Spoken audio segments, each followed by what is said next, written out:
Hola, mi nombre es Alicia Hernández y a continuación les hablaré sobre el primer capítulo del libro de Derecho Procesal Civil, sexta edición de Cipriano Gómez Lara. El primer capítulo habla sobre el proceso y el juicio y menciona que el proceso y el juicio no es lo mismo, sino que el juicio es una parte del proceso. El proceso se divide en dos partes, la inicial, que es la llamada introducción, y la segunda, que es el juicio. En el sistema jurídico que tenemos se usa un juicio lógico y este se actualiza con la sentencia. En el juicio lógico hay dos premisas, que está la mayor, que siempre va a ser la norma, y la menor, que va a ser el caso concreto. Y la la conclusión sería la sentencia. En este capítulo también podemos ver que habla sobre la unidad fundamental del proceso y nos dice que hay 6 razones fundamentadoras de la unidad del proceso. La primera es que todo el contenido del proceso es un litigio.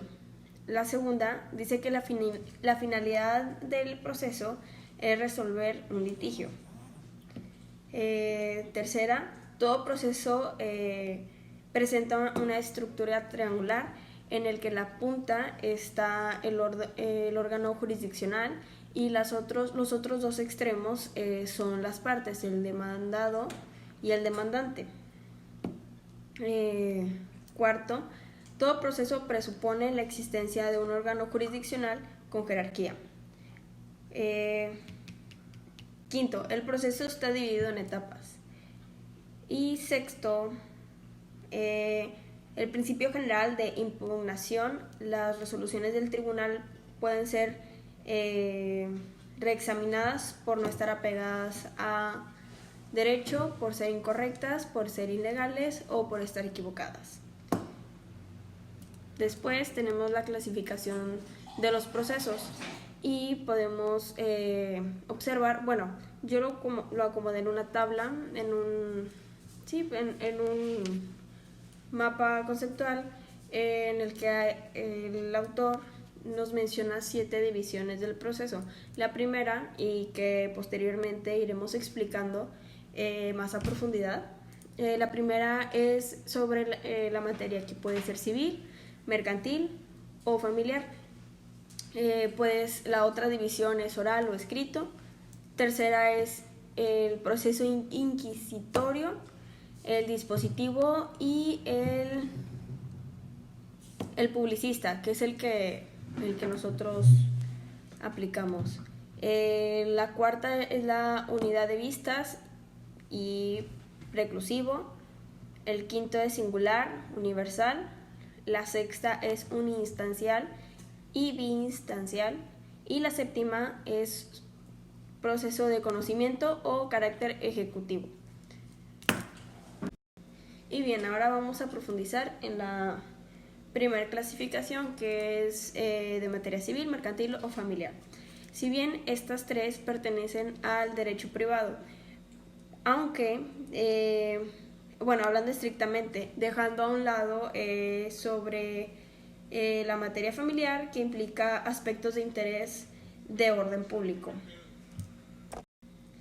Y bueno, Briceño nos distingue, hace la distinción entre norma sustantiva y la norma procesal. La norma sustantiva nos dice que sirve para conducir al proceso y la norma procesal es la aplicable para resolver el litigio. Y bueno, la naturaleza de la norma va a ser la que clasifique el proceso como penal, civil, mercantil, familiar o familiar. Y nos da una definición de proceso, la cual dice que el proceso es un conjunto complejo de actos del Estado como soberano, de las partes interesadas y de terceros allegados, actos que tienden o que están proyectados a la aplicación de una ley general a un caso concreto controvertido para determinarlo. Y pues pasamos a la segunda clasificación, que es el proceso oral y el proceso escrito. El proceso oral puramente solamente podemos hablar como antecedente, ya que les decía, del proceso oral podemos hablar como proceso oral puramente, solamente podemos hablarlo como un antecedente, ya que a pesar de que el sistema jurídico tiene tendencia a la práctica oral, esta no puede ser puramente oral, ya que tiene que haber la existencia de al menos un expediente. Entonces estaríamos hablando de un proceso mixto, que es lo oral y lo escrito. Más bien, sí podemos hablar de un proceso puramente escrito.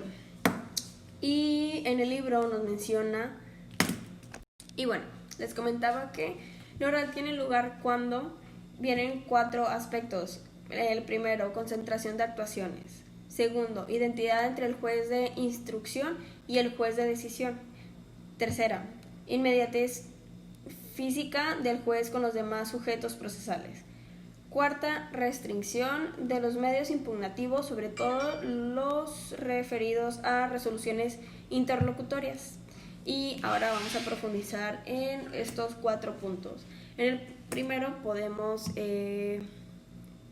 hablar sobre la concentración de actuaciones. Aquí se habla de yo lo veo así, un tecnicismo que habla sobre el principio de la economía procesal, en el que su finalidad es que entre menos tiempo y esfuerzo son con mejores resultados. Postula que debe lograrse los máximos resultados de la actuación procesal con un mínimo de actividades. Segundo, identidad entre el juez de instrucción y el juez de decisión. Aquí se aconseja que el mismo juez que recibió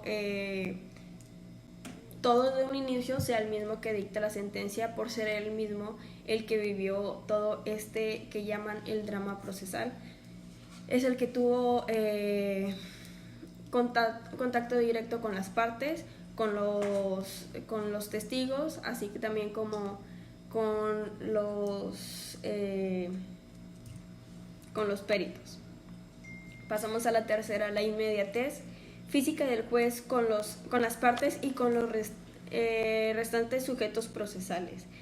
Habla sobre la afinidad que guarda el juez con los sujetos procesales. El juzgador ha de precisar los actos que realicen en el proceso todos y cada uno de los sujetos procesales.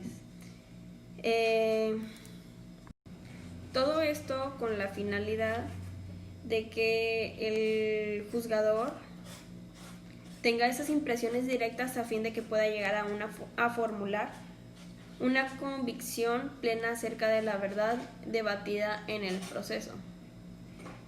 Cuarta,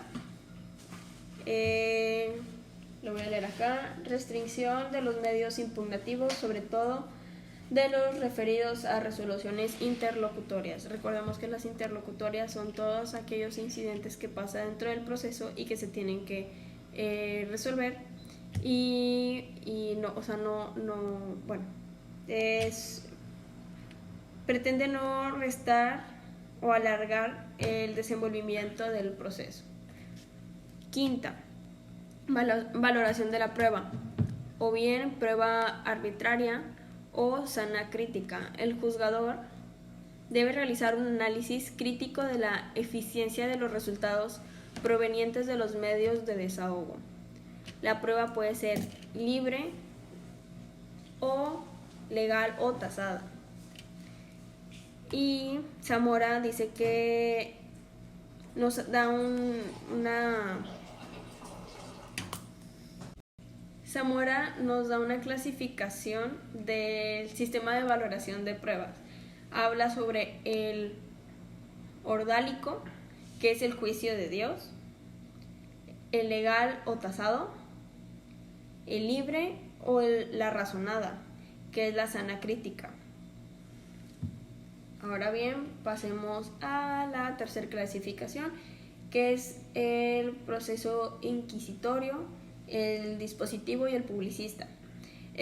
Aquí podemos darnos cuenta que el primero no resultó, pasaron al segundo y como consecuencia de las dos primeras resultó el publicista, que es el actual. El proceso inquisitivo La principal característica del proceso inquisitivo es que al juzgador se le investiga de amplio poder, y este tipo de proceso fue propio de los regímenes absolutistas, y el juez era juez y parte. Aquí no existe una triangularidad de la relación procesal. En el proceso dispositivo se contrapone a las características del proceso inquisitivo, y al juzgador se le restringe tanto poder que tenía en el proceso inquisitivo. Y como síntesis como resultado de estos dos, después viene el proceso publicista, que en este proceso se le inviste al juzgador de poder, más este hace valer su poder con la finalidad de protección o tutela a los intereses de los más débiles. Y así pasamos a la cuarta clasificación del proceso, que es la unidad de vista y la preclusión. Y pues bueno, la cuarta clasificación es la unidad de vista y el proceso preclusivo. En la unidad de vista se pretende acabar todo así. Es la concentración de actuaciones procesales al máximo esplendor, en un máximo de expresión. Compactación de los actos procesales. Su máxima expresión es acabar una sentencia en cuestión de horas, en un día. Y en el proceso preclusivo, en este se tiene varias etapas y suceden los actos procesales de manera dispersa en el tiempo. Pasamos a la quinta clasificación, que es el proceso singular y el universal. En el singular se debate una cuestión litigiosa que tiene que ver con un derecho o bienes o varios, siempre y cuando no sea la totalidad de un patrimonio.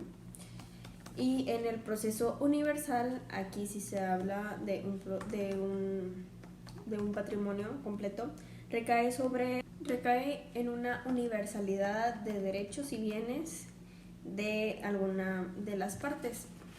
Los juicios o procesos singulares, dice de Pina y Castillo, que a su vez pueden dividirse en ordinarios y extraordinarios, y los procesos universales pueden dividirse en inter vivos y mortis causa.